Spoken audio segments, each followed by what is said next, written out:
नमस्ते, welcome to my channel KM global affairs. हाल ही में एक बहुत ही अजीब और फनी न्यूज सामने आई है। यूएस प्रेसिडेंट डोनाल्ड ट्रंप की फॉरेन पॉलिसी से नाराज होकर फ्रांस के एक मेंबर ऑफ पार्लियामेंट ने यूएसए को कहा है कि कई दशकों पहले जब फ्रांस ने यूएसए को world famous statue of liberty gift में दिया था, वो उसे वापस कर दे। 16 मार्च को उनकी पॉलिटिकल पार्टी के किसी सम्मेलन में उन्होंने ये स्पीच में कहा, जिसमें वो ट्रंप से काफी गुस्सा थे इस बात को लेकर कि ट्रंप ने बहुत से रिसर्च इंस्टीट्यूट की फंडिंग को रोक दिया और बहुत से साइंटिस्ट को फायर भी कर दिया।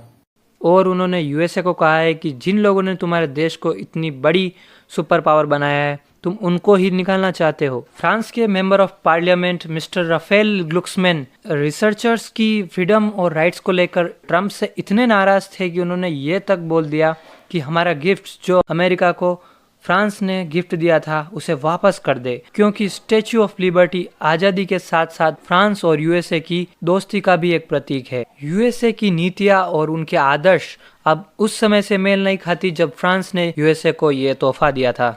आपको बता दूं कि फ्रांस के मेंबर ऑफ पार्लियामेंट ट्रंप का जो स्टांस है रशिया और यूक्रेन के वॉर पर, उन पर भी काफी गुस्सा है।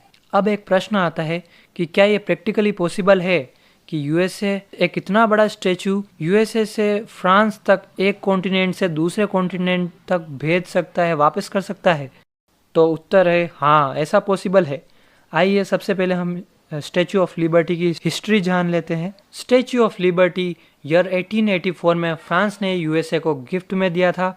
और जी हाँ, स्टैच्यू ऑफ लिबर्टी फ्रांस में ही बनाया गया था और इसको 305 टुकड़ों में फ्रांस से यूएसए शिप के थ्रू भेजा गया था और इसका उद्घाटन ईयर 1886 में न्यूयॉर्क सिटी में हुआ था। स्टैच्यू ऑफ लिबर्टी आज़ादी और फ्रांस अमेरिका की गहरी दोस्ती का प्रतीक माना जाता है, जिस पर यूएसए की आज़ादी के बारे में लिखा हुआ है। ईयर 1776 में यूएसए आज़ाद हुआ था, ये लाइन वहाँ पर लिखी हुई है। हम देख सकते हैं ट्रंप की विदेश नीतियों से सारे वर्ल्ड लीडर्स आज के समय परेशान है और धीरे धीरे ट्रंप के अगेंस्ट होते जा रहे हैं, जिसका सबसे मेन रीजन ट्रंप के टैरिफ्स हैं। उन्होंने किसी को भी नहीं छोड़ा। कनाडा और मेक्सिको पर 25% टैरिफ, चाइना पर 10% एडिशनल टैरिफ जो कि अब 20% हो गए। ट्रंप यूरोपियन यूनियन पर 10% टैरिफ और यूरोपियन वाइन पर 200% टैरिफ लगाएंगे, जिससे कि पूरी वर्ल्ड इकोनॉमी पर काफी भारी इम्पैक्ट आएगा। और ट्रंप की लीडरशिप में यूएसए ने रशिया यूक्रेन वॉर से जिस तरह से यूटर्न लिया है, उससे पूरे यूरोप में डर का माहौल बन गया है। और तो ट्रंप ने बाकी के नेटो मेंबर्स को ये धमकी दी है, अगर उन्होंने अपना डिफेंस बजट नहीं बढ़ाया तो वो नेटो से निकल जाएंगे। टेस्ला कंपनी के सीईओ, जो कि ट्रंप के बहुत ही बड़े समर्थक है, जो कि अभी यूएसए के एक डिपार्टमेंट ऑफ गवर्नमेंट एफिशिएंसी को संभाल रहे हैं,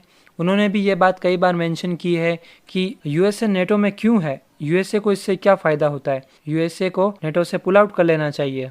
इस कारण से ही पूरा यूरोप अभी डरा हुआ है कि अगर ऐसा हो जाता है तो उनको रशिया से कौन बचाएगा। यही होता है जब आप खुद की रक्षा की जिम्मेदारी खुद नहीं लेते हो। अब यूरोपियन यूनियन की सारी कंट्रीज अपना डिफेंस बजट बढ़ाने में लगी हुई है, लेकिन मुझे नहीं लगता कि ट्रंप जैसे बिजनेसमैन को इन सभी बातों से कोई फर्क पड़ता है। और अब बात कर लेते हैं कि क्या ऐसा संभव है कि यूएसए फ्रांस को स्टैच्यू ऑफ लिबर्टी वापस कर सकता है। देखिए, मुझे नहीं लगता कि यूएसए इसको वापस करेगा या ऐसा कुछ भी होने वाला है। आज के समय सारे देश यूएसए से नाराज है, लेकिन कोई भी देश इस तरह से यूएसए के साथ रिलेशन खराब नहीं करना चाहेगा जब तक कि कोई एक बहुत ही बड़ी बात नहीं हो जाती।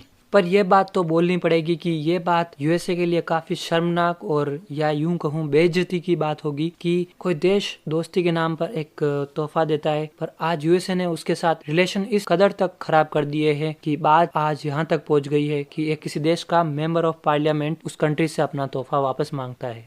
Thank you for watching this video. Like this video and subscribe to my channel KM Global Affairs to watch more informative videos. Jai Hind.